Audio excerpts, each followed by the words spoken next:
Kyle and Payne, what do you guys got down for entertainment news today? What's trending? Jay-Z headlined the Roots picnic on Saturday, and he, as part of his hour and a half set, he delivered a freestyle. And you know Jay-Z is unmatched in freestyle in rap. And in it, he took jabs at several people. People picked out this line as jabs against Nicki Minaj and her husband.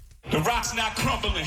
The leprechauns have magically run out of pranks. Your son on the federal jail line mumbling something about having too much in his drink. You know how dumb that is? Another one fumbled his, wonder how I get the blame. Teeth is tumbling out their mouth and somehow I'm the one who done it. It's a murder mystery game.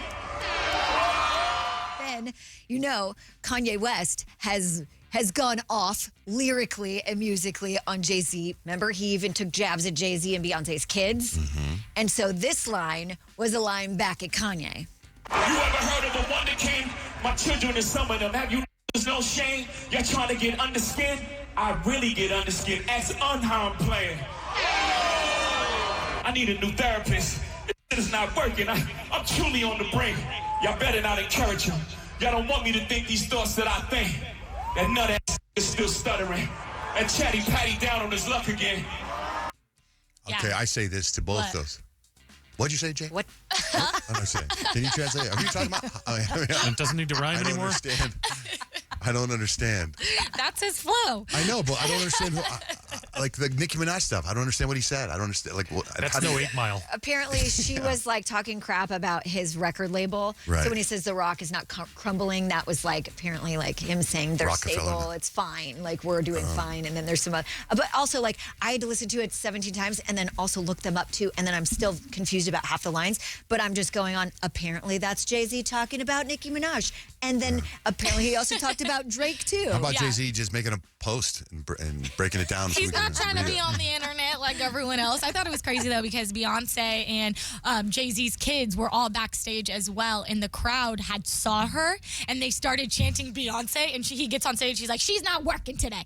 I was sad because everyone was more excited about Beyonce. She's like, she is off the clock. Let my wife enjoy herself. That is funny because they're in the same industry, and so it's and they're both have such a huge fan base. Right. They probably can't go anywhere together. No, no solo performance without the other getting invited in or wanting to be invited in. So you guys remember last week we were talking about Scooter Braun, and he kind of opened up about the drama with Taylor Swift and buying that, whatever. So in that same interview, people missed, he actually opened up about his relationship with Sydney Sweeney, which a lot of us have not really taken the liking to. But he seems to be so into her and so respectful of their privacy in their relationship. I've met an extraordinary woman. Who's kind and generous and smart and real and down to earth and one of the biggest surprises ever. And there you go. Can I ask how you met her? Not going to go into that. That's personal. Okay, fair enough. Are you catching this season of Euphoria? I am catching it. How do you like it? I'm biased. I like it. I think there's been an incredible performance by a certain actress. I agree. It's her season. Which is Why kind of wouldn't huge. you say how they met? Because it was probably while she was about to marry that other guy. Oh. I guarantee there was overlap. Sydney Sweeney leaving her fiance for Scooter Braun. Speaking of overlap, did you see James Van Der Beek? His he died 3 months ago. Yeah. She got married over the weekend. Oh my gosh, that's She sad. did? No. Yes. That messes me up a little bit. That's I don't know though. Is it that grief? You know what I mean? Everyone deals with grief so differently. Somebody was playing the guide, you know? A friend with the shoulder. He's another actor. He's another actor. Oh man. Okay. Well, good luck to them. You can't judge how quickly people move on or not or deal with their grief. I know, that's true. Yeah. Taylor Swift fans, they were freaking out over the weekend. I'm sure you guys saw it was all over social media. They went in full detective mode after mysteriously Toy Story 5 billboards started popping up all over the world.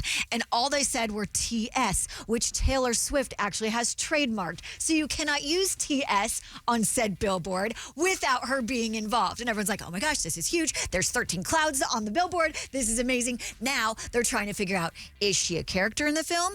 Are we getting new Taylor Swift music because she's on the soundtrack? But did you see her go out in the dress? The dress is the same color as the back of the billboard. Yeah.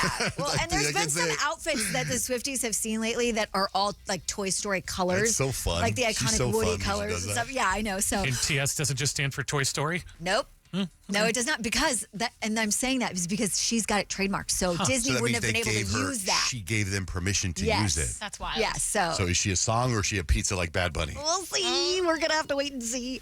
In the meantime, Pete Davidson was on a podcast and Kim Kardashian came up, and it was so interesting because he was so complimentary of her. He was like, she is absolutely superhuman. He's like, one day we're just hanging out and she goes, you know what? I think I might want to do acting. He's like, and then she just does it and is like an amazing actor. He's like, she's just something else. And I thought, like, it's so great to hear exes speaking each other positively. You know what I mean? Like, not dragging each other down and doing diss tracks and whatnot.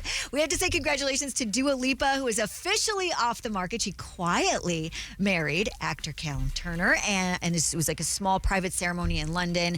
Handful of close friends and family were there. Supposedly, they're doing like a bigger reception ceremony in Italy later this year, so that, you know, everyone who wasn't invited to the small one. He might be will the able next to be James involved. Bond. Oh, really? He'd be, I He think could he'd be totally great. do He'd that. be I a could great totally James see him Bond. doing And a that. Dua Lipa James Bond theme would be kind of cool, too. Oh my gosh, totally. Yeah. Lotto, she spoke out about her retirement claims after having her sweet little baby girl. That was definitely not one of the good days, especially experiencing postpartum for the first time. You don't know what to expect. Like, I kind of underestimated it. I was overwhelmed. Really? I was overwhelmed. I'm experiencing motherhood for the first time. I'm dropping my album, my last album at that I owe the label. So it's just like, I was going through it that day. Yeah. She's not retiring. She's not retiring. She just had a rough one. I have to correct something I said earlier. I was talking about James Van Der Beek's wife getting married 3 months after he died, which is what I saw when I was scrolling. That was the headline. James Van Der Beek's wife gets married 3 months after he passed. Apparently, and I'm getting lots of messages, texts, and DM. It was his first wife, not the wife he was married to when he died. But this shows you these news services, right? It was, Clickbait. it was a credible Clickbait. news source. Yeah. But it was like, just made me, it's such a shame. And this is why you call it fake news, because it was like literally a credible news source that said, and they're not, I guess they're not lying, but they don't tell the whole story. Right. Hey, we got tickets to Gracie Abrams. It's going to be a heck of a show. I love her. April, you're our contestant. Good morning. Hey, how are you guys? Fantastic.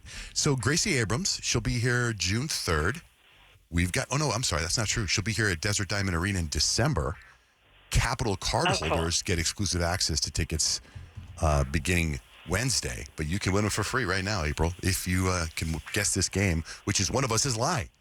So there's four of us in the studio. We're each going to tell you a story. They're all true except for one. Okay. All right? So pick one of us and they'll tell you the story. Okay, Rich. Okay.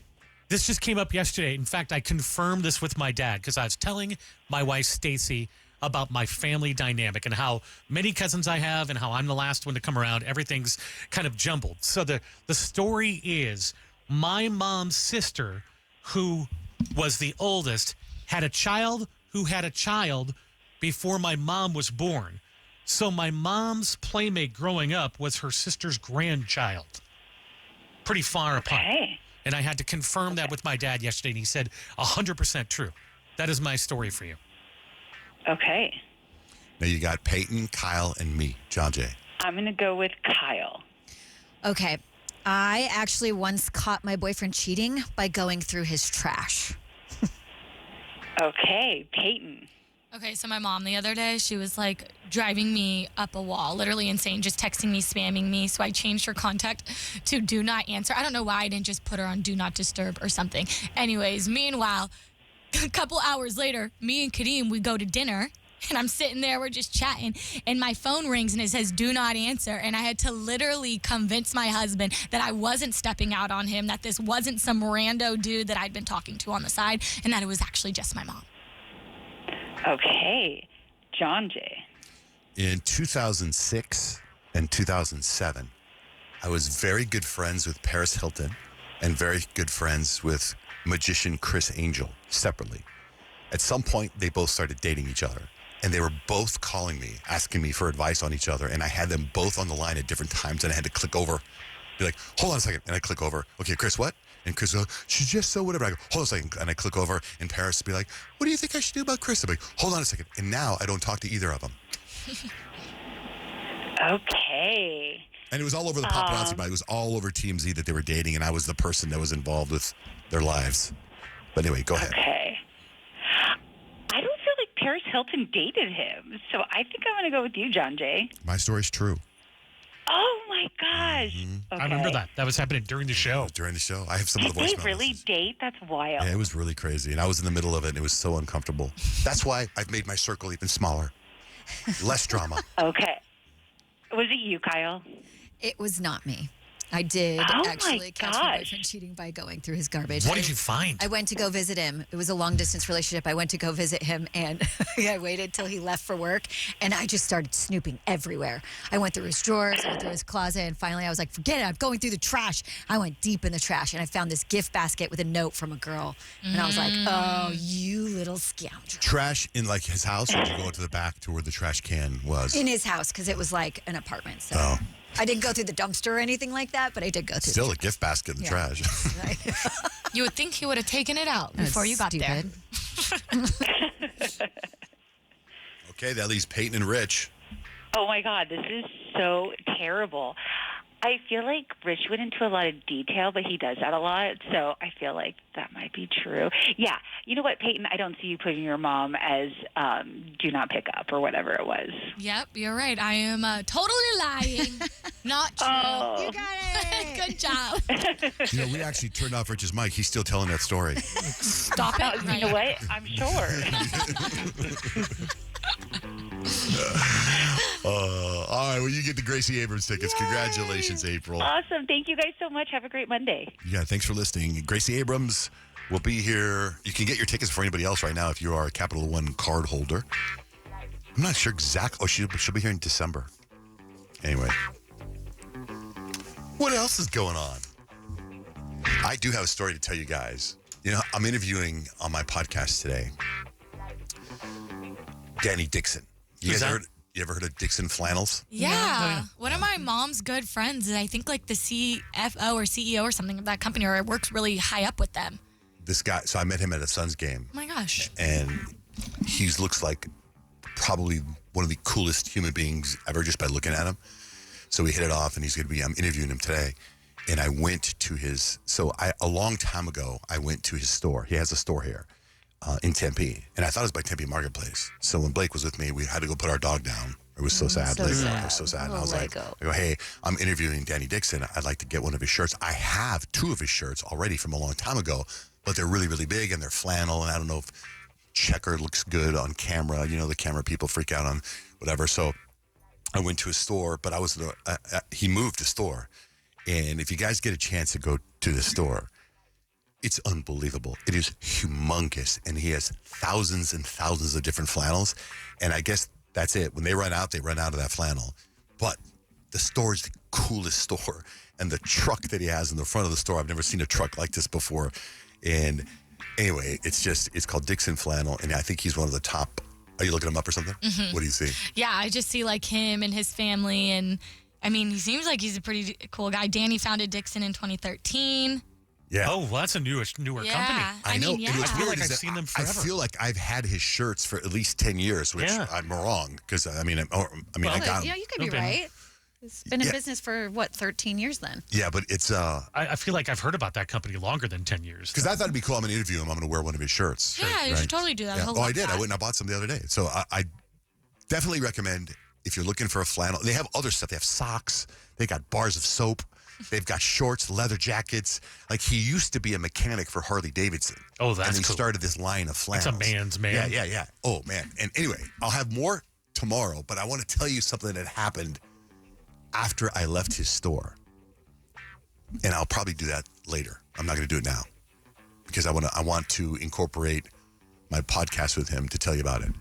Anyway, long story short.